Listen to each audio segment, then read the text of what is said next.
Sub Himalayan West বেঙ্গলে এবং সিকিমে 29 এবং 30 তারিখে হেভি থেকে extremely heavy rainfall at isolated places হওয়ার সম্ভাবনা যথেষ্ট বেশি, এবং হালকা থেকে মাঝারি রেনফল বেশিরভাগ জায়গাতে, এবং তার সাথে হেভি থেকে ভেরি হেভি রেনফল বিক্ষিপ্তভাবে দু এক জায়গা হওয়ার যথেষ্ট সম্ভাবনা আছে গ্যাঞ্জেটিক ওয়েস্ট বেঙ্গলে 28 তারিখ এবং 29 তারিখে। উইন্ড স্পিড 40 থেকে 50 কিলোমিটার পার আওয়ার,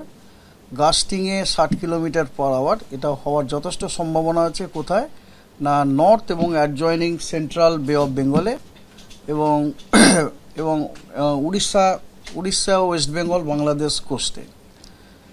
28 তারিখে। এবং উইন্ড স্পিড ধীরে ধীরে আপনার এটা বেড়ে 45 থেকে 55 কিলোমিটার পার আওয়ার হওয়ার সম্ভাবনা আছে, গাস্টিংয়ে 65 কিলোমিটার পার আওয়ার 29 তারিখে এই সমস্ত রিজিয়নগুলোতে।